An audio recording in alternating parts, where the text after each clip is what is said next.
Isipin mo ito, nasa loob ka ng sarili mong bahay, komportable, ligtas, walang iniisip na panganib. Pero hindi mo alam, may mga taong nakatago na sa loob. Naghihintay lang na dumating ka. Isa-isa kayong papasok ng pamilya mo at isa-isa rin kayong hindi na makakalabas. Walang sigaw na narinig, walang kapitbahay na nakapansin. At sa loob ng mahigit 10 oras, isang buong pamilya ang pinatay isa-isa. Ang kasong ito ay hindi lang kwento ng krimen. Ito ay paalala kung gaano kadaling maging target ang isang buhay na puno ng kayamanan, inggit at maling tiwala.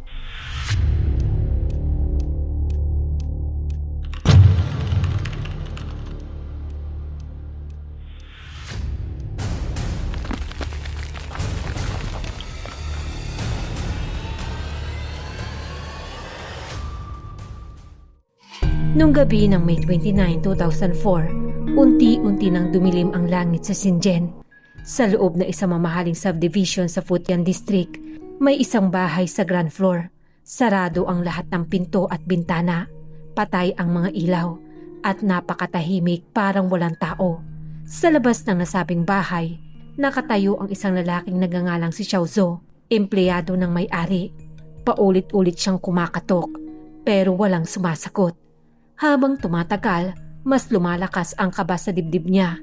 Pinagpapawisan na ang kanyang mga palad at may masamang pakiramdam na unti-unting bumabalot sa kanya. Hindi niya maintindihan bakit ang boss niyang si Zhou Yinan, isang taong kilala sa pagiging disiplinado at laging reachable, ay bigla na lamang nawala. 3 araw na, walang tawag, walang mensahe, walang kahit anong balita. Para sa isang taong katulad nga ni Zhou, imposibleng mangyari iyon.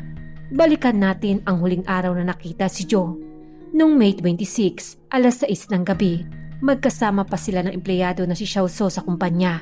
At tulad ng isang normal na araw, naghiwalay sila sa labas ng opisina nang walang kahit anong kakaiba.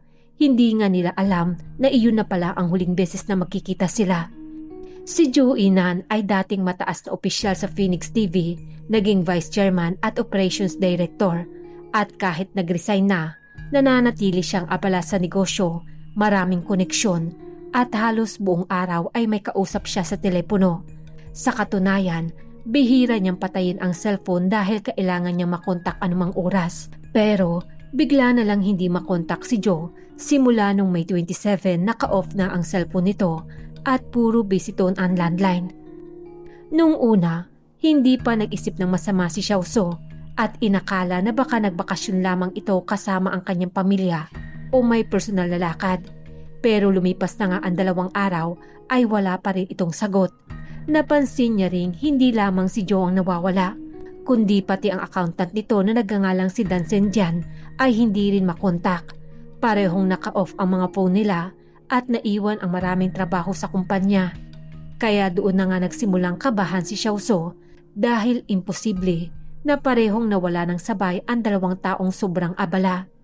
Habang tumatagal, lalo na nga siyang nababalisa hanggang sa magdesisyon siyang puntahan ang bahay ng kanyang boss para makasigurado. Pagkarating niya dito, kumatok siya ng mahigit 10 minuto pero walang sumasagot at wala ring ang marinig na kahit anumang galaw sa loob kahit ang karaniwang ingay na kasambahay ay wala. Dahil dito, humingi na siya ng tulong sa security guard ng subdivision at ipinaliwanag ang sitwasyon. Naramdaman din ng guard na may mali kaya't magkasama silang pumunta sa likod ng bahay at sumilip sa bintana ng garden. Sa isang iglap, pareho silang namutla. Magulo ang loob ng bahay. Nakakalat ang mga gamit. May mga bakas ng maitim na dugo sa sahig. At sa hangin ay may kakaibang amoy na hindi maipaliwanag.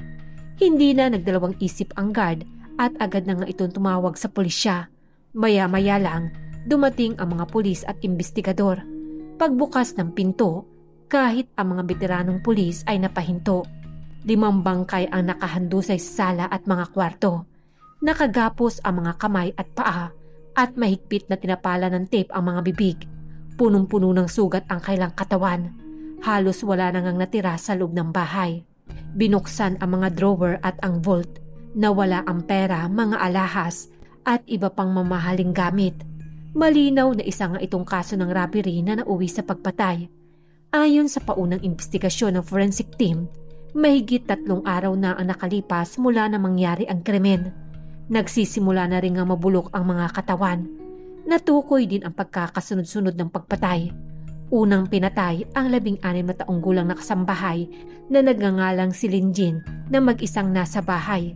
Sumunod ang 28 taong gulang na si Shan Yunjing at ang kanyang batang anak na si Sang Shiyi. Pagkatapos ay ang 50 taong gulang na si Jo at ang huli ang mahigit 60 taong gulang na accountant na si Dang. Para bang naghihintay lang ang salarin sa loob ng bahay. Isa-isa niya ngang pinatay ang bawat taong papasok. Walang nakaligtas, walang kahit ni isa ang nakasigaw man lang ng tulong. Ang mas nakakakilabot, sa ibaba ng bahay ay may mga tindahan at maraming tao ang dumaraan araw-araw. Pero walang kahit sino man ang nakapansin sa nangyaring karumal-dumal na krimen. Sa unang tingin parang perpekto ang buhay ng pamilya ni Joe. Isa nga siyang dating mataas na opisyal sa Phoenix TV at nagpatakbo pa ng sarili niyang negosyo sa Shenzhen. Meron siyang mga mamahaling sasakyan tulad ng Mercedes at BMW. Nakatira sa isang malaking bahay at matagal nang kasama sa buhay ang asawa niyang si Shan Yunjin, kung saan bumuo nga sila ng isang masaya at kumpletong pamilya kasama ang kailang anak. Walang makikitang problema, wala ka ring mapapansing panganib. Pero sa kabila ng lahat ng ito, isang tanong nga ang bumabalot sa isip ng mga investigador. Paano humantong ang isang pamilyang ganito sa isang napakalupit na trahedya? Habang tinitingnan ng lead investigator ang buong eksena, hindi niya maiwasang mapakunot ang noo. May malalim siyang iniisip at alam niyang hindi ito simpleng kaso ng pagnanakaw lang. Makikita sa paraan ng krimen na sanay ang salarin. Malinis ang crime scene. Halos walang iniwan na fingerprint o bakas ng paa. Alam niya kung paano buksan ang pinto. Kabisado niya rin kung anong oras umuuwi ang bawat miyembro ng pamilya at alam din niya kung saan nakatago ang mga mamahaling gamit. Ibig sabihin, hindi ito gawa ng basta estranghero. Ang gumawa nito ay isang taong malapit sa pamilya o matagal nang nakakaalam ng kailang pang-araw-araw na buhay. Dahil sa mga natuklasan sa crime scene, naging malinaw agad sa pulisya ang direksyon ng investigasyon. Nang kumalat ang balita, agad na binalot ng takot ang buong komunidad. Ayon sa isang residente na si Attorney Sao na nakatira sa itaas ng bahay ng mga biktima, nung gabing iyon nang umuwi sila, wala ni isang ilaw ang bukas sa 7 bahay sa kailang palapag. Halos lahat nga ay umalis o hindi na nga nangahas na manatili sa loob ng kailang mga bahay dahil sa nararamdaman na takot.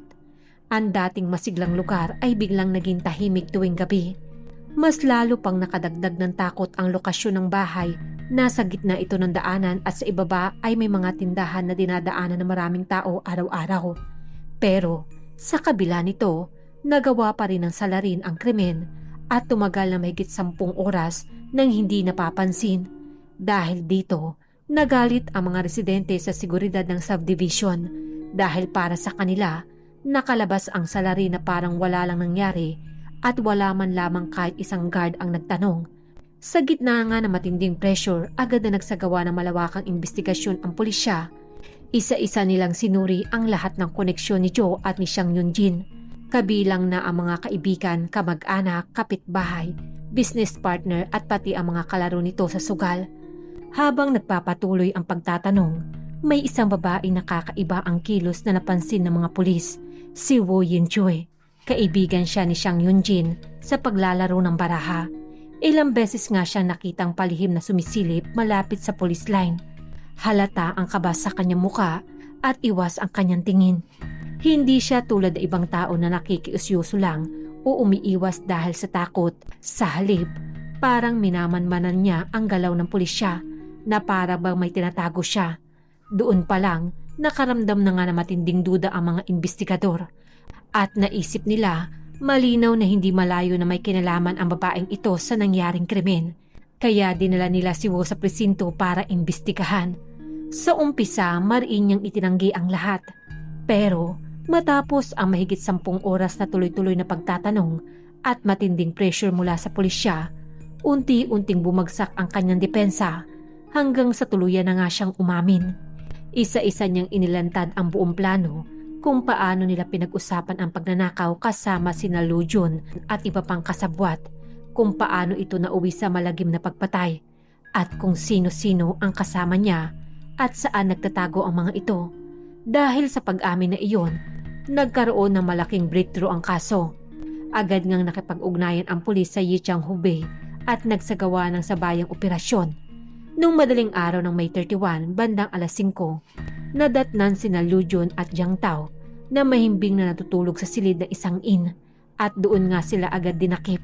Sa kanilang mga gamit, na-recover ang mahalagang ebidensya, mga cellphone, mamahaling alahas tulad ng platinum at diamond, mga branded na relo at mahigit 30,000 yuan na cash o 237,000 pesos. Kasabay nito, nahuli rin ang isa pang sospek sa Changsha sa Yunnan at isa pa sa Dongguan sa Guangdong. Sa loob lamang ng 50 oras, halos lahat nga ng pangunahing sangkot sa krimen ay naaresto at iilan na lang ang natitirang pinaghahanap. Pero habang unti-unting nabubuo ang buong kwento, may isang tanong ang patuloy na bumabagabag sa mga investigador. Bakit nangyari ito? Ano nga ba ang nagtulak kay Wu para gawin ang ganitong krimen? Simpleng pera lang ba o may mas malalim pang dahilan na unti-unting nabuo sa kanyang isipan? Sa kanyang pag-amin, unti-unting lumabas ang katotohanan. Ayon nga kay Wu, magkaprobinsya sila ni Xiang Yunjin, asawa ni Zhou Yinan. Pero magkaiba ang naging takbo ng kailang buhay. Siya ay walang matinong trabaho at umaasa lamang sa kinakasama niyang lalaki na madalas ay hindi naman nagbibigay ng sapat na pera. Kaya puno nga siya ng hirap at sama ng loob. Nakilala niya si Xiang Yunjin sa isang tihaw sa baba ng kailang building, kung saan madalas nga silang maglaro ng baraha. Doon niya nakita kung gaano kakomportable ang buhay ni Xiang Yunjin. Palakaibigan rin ito, galante at parang walang pakialam kahit libu-libong pera ang matalo sa laro. Sa kanilang mga kwentuhan, madalas nitong nababanggit ang tungkol sa kanyang yaman na may negosyo ang kanyang partner. May mamahaling sasakyan, nakatira sa malaking bahay at may malaking ipon sa bangko. Para kay Xiang Yunjin, simpleng kwento lang iyon, mga usapang pang-araw-araw na walang ibang ibig sabihin. Pero para kay Wu, bawat salita ay tumatatak sa kanyang isipan. Habang tumatagal, unti-unting lumalaki ang inggit sa kanyang puso. Pareho lang nga silang galing sa probinsya at nagtrabaho sa lungsod, pero bakit si Xiang Yunjin ay namumuhay na maginhawa habang siya ay patuloy na naghihirap? Araw-araw, mas lumalaki ang agwat sa kanyang isip at kasabay nga nito, unti-unti ring nagbabago ang kanyang pagtingin sa mundo. Para sa kanya, napakadaling nakuha ni Xiang Yunjin ang lahat. Samantalang siya, kahit anong hirap ang gawin niya, hindi niya pa rin maabot ang ganong buhay. Hanggang sa tuluyan na ngang pumasok sa isip niya ang isang mapanganib at madilim na ideya. Kung mayaman si Xiang Yunjin, bakit hindi na lang siya kumuha mula rito? Isang beses lang, baka iyon ang maging sagot para magbago ang kanyang buhay. Isang simpleng ideya na sa simula ay parang bugso lang ng damdamin. Pero habang inuulit sa kanyang isip, unti-unting nagiging mas makatotohanan hanggang sa hindi niya na nga maalis sa kanyang isipan. Mas dadagdagan ang masamang plano na ito noong isang gabi ng April 2004 nang niyaya ni Wu ang kanyang babayang si Lujun para kumain. Matagal na silang magkakilala at parehong sanay sa sugal at pagtambay, kaya't madali para sa kanya ang magbukas ng saloobin. Sa gabi ngang iyon, hindi lamang simpleng usapan ang nangyari. Parang unti-unti niyang binuhos ang bigat na matagal niyang kinikimkim. Ikinuwento niya kung gaano kahirap ang kanyang sitwasyon sa buhay. Matagal na nga raw siyang hindi binibigyan ng pera ng kanyang kinakasama at halos araw-araw ay problema nga sa kanya ang paghahanap ng panggastos. Dumating nga siya sa puntong kahit simpleng pang-araw-araw na gastusin ay nagiging pabigat na sa kanya at pakiramdam niya ay wala nga siyang matakbuhan. Habang tumatagal ang kanilang pag-uusap, lalong lumalalim ang kanyang sama ng loob. Hindi na lamang nga ito simpleng reklamo, unti-unti itong naging galit sa sariling sitwasyon at sa mga taong may mas maayos ang buhay. Sa gitna nga ng emosyon, nabitawan niya isang nakakagulat na ideya. na baka pwede niya raw kidnapin ang kanyang boyfriend para mapilitan itong magbigay ng pera. Hindi ito sinabi na parang plano agad, kundi parang bigla lang na lumabas sa kanyang bibig dahil sa matinding frustration. Pero sapat na nga iyon para magbukas ng pinto sa isang madilim na direksyon ng kanilang usapan. Tinanong nga ni Lujun si Woo kung may kakilala ba itong mayaman na pwedeng gawing target. Isang simpleng tanong lamang iyon, pero iyon na nga ang naging simula ng lahat. Agad ngang naisip ni Woo si Shan Yunjin. Para sa kanya, ito ang perpektong target, mayaman, kilala niya at madaling lapitan. Hindi nagtagal, nagkasundo nga sila ni Lujun sa ideyang iyon at doon, unti-unting nabuo ang plano ng pagnanakaw. Para naman masigurado ang kailang balak, sinimulan nilang pag-aralan na mabuti ang target. Ginamit ni Woo ang pagiging malapit niya kay Shan Yunjin sa mga laro ng baraha para maisama si Lujun sa kanilang bahay.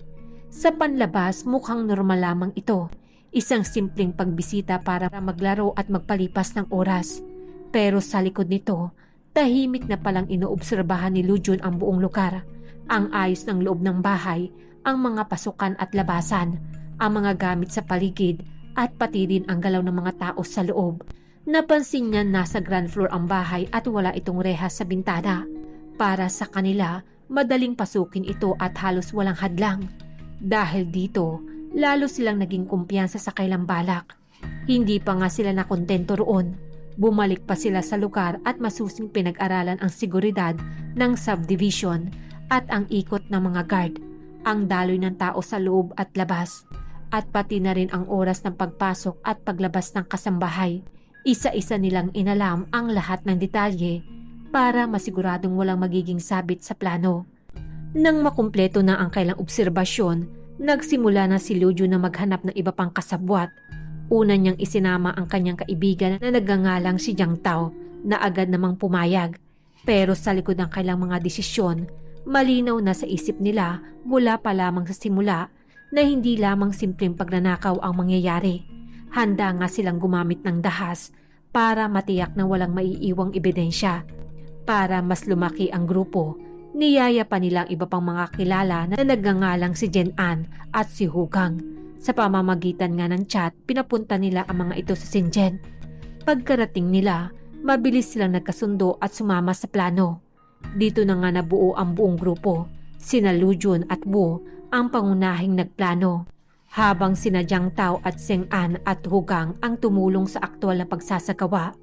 Naghanda sila ng mga gagamitin sa krimen.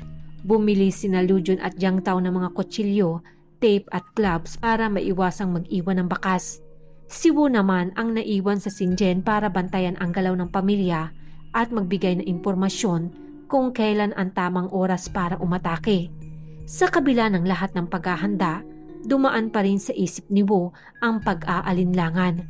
May anak ang mga target at sa ilang sandali, naisip niya na sana ay huwag masaktan ang bata. Pero sa munting awa na iyon ay mabilis ding nalunod sa tukso ng pera at desperasyon. Alam niya na kapag itinuloy nila ito, wala nang atrasan. Pero sa huli, pinili pa rin nga niyang ituloy. Handa siyang isugal ang lahat kapalit ng pag-asa na makakaalis sa buhay na matagal na nga niyang kinamumuhian. Dumating ang araw ng kailang plano noong May 26, 2004. Nalaman ni Woo na mag-isa lang sa bahay ang kasambahay na si Li Jing. Agad niya ngang tinawagan sina Lujun at walang pag-aalinlangan itong kumilos. Tinipon niya ang kanyang mga kasama, kinuha ang mga inihandang gamit at mabilis na nagtungo sa bahay ng target. Pagkarating nila sa bahay, ginamit nga ni Lujun ang dahilan na magdi-deliver sila ng tubig para makapasok. Dahil sa impormasyong ibinigay ni Woo, madaling ang napaniwala ang kasambahay. Walang duda nga nitong binuksan ang pintuan. Pagpasok pa lang, agad siyang sinugod ni Lujun at Jiang Tao. Itinali ang kanyang mga kamay at paa, tinakpan ang kanyang bibig at hindi na nga siya nakagalaw. Pagkatapos, lumabas naman si Lujun para salubungin ang iba pang kasama. Isa-isa silang pumasok at naghintay sa loob mula alas 5 ng hapon hanggang alas 11 ng gabi. Isa-isa ngang umuwi ang mga miyembro ng pamilya. Pero ang sumalubong sa kanila, hindi ilaw ng tahanan, kundi kamatayan. Bawat isa na pumasok, agad ngang kinontrol ng mga salarin. Wala ni isa ang nakalaban o nakahingi ng tulong. Sa loob ng ilang oras, lahat sila ay nasa kamay na ng mga kriminal. Noong una, pera lamang ang habol ng mga salarin. Isa-isa nga nilang hinalughog ang buong bahay at nakakuha ng cash, alahas, cellphone at mga bank card. Pero nang i-check ni Lujo ng isang ATM, doon niya nakita ang higit 6 million yuan or 53 million pesos sa account ni Juinan. Sa sandaling ang iyon, biglang nagbago ang lahat sa isip nila. Tinawagan niya nga agad ang kanyang mga kasamahan at habang lumalalim ang krimen, lumabas na patay na rin ang accountant dahil sa matinding pananakit na dinanas nito. Doon nga nila tuluyang napagtanto na wala ng atrasan ang nangyari. Para matakpan ang lahat, pinili nilang patahimikin ang lahat ng biktima. Isa-isa nilang sinaksak sina Xiang Yunjin at Juinan habang sila ay nakagapos at walang kalaban-laban. At para naman makuha ang password ng ATM, kahit ang maliit na batang si Xiang Yishi na 4 na taong gulang pa lamang sa mga oras na iyon ay hindi nga nila pinatawad. Sa gitna ng takot at sigaw, pinatay rin nila ang bata. Sumunod nga dito, pinatay din nila ang kasabahay na si Lingjing. Sa loob nga ng ilang oras, isang buong pamilya at mga kasama nila ang nawala. Pagkatapos nga ng krimen, nilinis ng mga salarin ang lugar. Kinuha ang mga ninakaw na pera at gamit at umalis na parang walang nangyari. Kinabukasan, agad nilang sinimulang gastusin ang ninakaw. Gumamit sila ng credit card para bumili ng mamahaling alahas, nag-withdraw ng pera at hinati-hati ang yaman bago sila nagkanya-kanya ng takas. Akala nila ligtas na nga sila at tapos na ang lahat. Pero nagkamali sila dahil sa loob lang ng 30 oras, isa-isa silang natuntun at naaresto. Sa panandali ang pangarap nilang yumaman ay nauwi nga sa mabilis na pagbagsak at habang buhay na kaparusahan. Noong September 13, 2004, sinimula ng Shenzhen Intermediate People's Court ang pagdinig sa kasong pagpatay sa buong pamilya ni Zhu Yinan. Dinala sa korte ang 5 pangunahing akusado at ang iba pang mga sangkot na tumulong sa pagtatago at paglipat ng ninakaw na gamit. Sa courtroom, naroon rin ang pamilya ng biktima na pilit na pinipigilan ang pag-iyak, habang ang mga tao naman ay puno ng galit at emosyon. Lahat ay gustong makita kung anong hatol ang ipapataw sa mga gumawa ng napakalupit na krimen na iyon. Sa araw ng paglilitis, sinampahan ang 5 pangunahing akusado ng kasong robbery with homicide. Ang iba naman ay kinasuhan ng pagtatago ng ebidensya at pagtulong sa mga kriminal.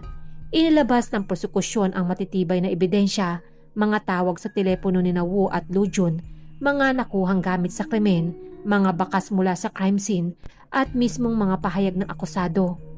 Isa-isa nga itong ipinakita kung paano isinagawa ang buong plano. Ayon sa prosekusyon, napakabrutal ng krimen at napakalubahan ang naging resulta. 5 buhay ang nawala. Dahil dito, humiling sila ng pinakamabigat na parusa. Sa korte, iba-iba ang naging asal ng mga akusado.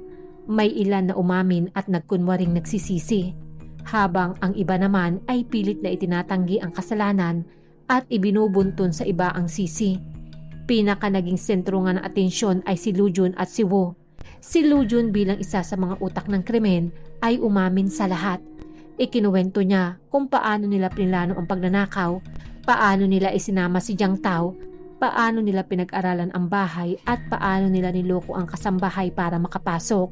Sinabi niyang nadala lamang siya sa tukso ng pera at labis niyang pinagsisihan ang nangyari. Humingi pa nga siya ng tawad sa pamilya ng mga biktima. Pero para sa marami, huli na ang lahat. Kahit gaano pa nga siya magsisi, hindi na maibabalik ang 5 buhay na nawala. Samantalang si Wu naman ay patuloy na tumanggi sa kanyang papel sa krimen. Sinabi niyang pinilit lamang siya ni Lujun at wala siyang kinalaman sa plano. Itinanggi pa niya na siya ang nagbigay ng impormasyon tungkol sa galaw ng pamilya. Pero nang ilabas ang record ng kailang mga tawag, hindi na nga niya ito na itanggi pa. Sinubukan pa nga niyang ipaliwanag na natakot lamang siya dahil may baril nga si Lujun at napilitan siyang sumunod rito. Sinabi niya ring tumakas pa siya papuntang Dongguan dahil sa takot niyang patayin siya ng kanyang mga kasama. Pero sa matinding pagtatanong ng prosekusyon, bumagsak ang kanyang mga paliwanag. Nang tanungin siya kung pati ang paggamit ng ninakaw na credit card ay napilitan din ba siya, hindi na nga siya nakasagot. Malinaw sa korte, isa siya sa mga pangunahing may sala. Sina Xiang Tao, Shen Ang at Hu Gang naman, kahit umamin na sa krimen, ay hindi man lamang nagpakita ng kahit kaunting pagsisisi. Ayon sa prosekusyon, aktibo silang lumahok sa plano at pagpatay, kaya dapat lamang silang parusahan na mabigat. Sa huli, naglabas na nga ng hatol ang korte. Ang 5 pangunahing akusado ay hinatulan ng kamatayan. Tinanggalan rin sila ng karapatang pampolitikal habang buhay at kinumpiska ang lahat ng kailang ari-arian. Ang iba pang sangkot ay hinatulan naman ng pagkakakulong ng 2 taon para sa pagtulong ng paglipat ng ninakaw na gamit at 2 taon din para sa pagtatago ng kriminal. Hindi pa roon nagtapos ang lahat. Nag-apila pa si Wu, umaasang mababago pa ang hatol. Pero matapos ngang suriin ng higher court, napatunayan na tama ang desisyon ng unang hukuman. Malinaw nga ang mga ebidensya at tama ang naging parusa, kaya't ibinasura ang kanyang apila at pinanatili ang hatol. Kalaunan, isinagawa ang hatol at ang 5 pangunahing akusado ay pinatawan ng parusang kamatayan. Sa wakas, dumating nga ang hustisya, pero para sa pamilya ng mga biktima, huli na ang lahat at wala nang makakapagpabalik pa sa kanilang mga mahal sa buhay. Noong December 16, 2004, nagsampa ng kaso ang ama ni Xiang Yunjin laban sa property management ng subdivision at humingi ng kabayaran para sa pagkamatay ng kanyang anak at apo. Dahil para nga sa kanya, may malinaw na kapabayaan dahil nakapasok ang mga armadong salarin na kapaglabas-masok pa sa subdivision nang walang pumipigil sa kanila at umabot nga ng maraming oras ang krimen nang wala man lamang nakapansin at umaksyon. Pero sa huli, ibinasura rin ng korte ang kanyang reklamo at nag-iwan nga ng mas mabigat na sakit kaysa sa anumang hatol. Gayunpaman, ang kasong ito ay naging paalala sa lahat. Kahit gaano pa kaayos ang isang lugar, kung kulang ang seguridad, pwedeng pumasok ang trahedya anumang oras. At higit sa lahat, ang iniwang aral ng kwentong ito na minsan ang simpleng kwento tungkol sa pera at yaman ay pwedeng makarating sa maling tao. At kahit para sa nagsasabi ay wala itong mali siya, para sa nakikinig na may masamang intensyon, ay pwede na nga itong maging simula ng isang bangungot na hindi mo inaasahan. Kaya mahalagang maging maingat sa pagbabahagi ng personal na impormasyon, lalo na patungkol sa pera, ari-arian at buhay ng pamilya, dahil hindi mo alam kung sino ang nakikinig at kung ano ang maaaring pumasok sa isip nila kapag narinig nila iyon. Maraming salamat po sa palaging panunood ng aking mga video. Kung nagustuhan niyo po ang kwento ko sa gabing ito, pwede niyo po ba ako bigyan ng isang like at mag-comment na rin po kayo patungkol sa kwento? Malaking tulong po ito sa aking maliit na channel. Ako po pala si Denise at see you in my next video.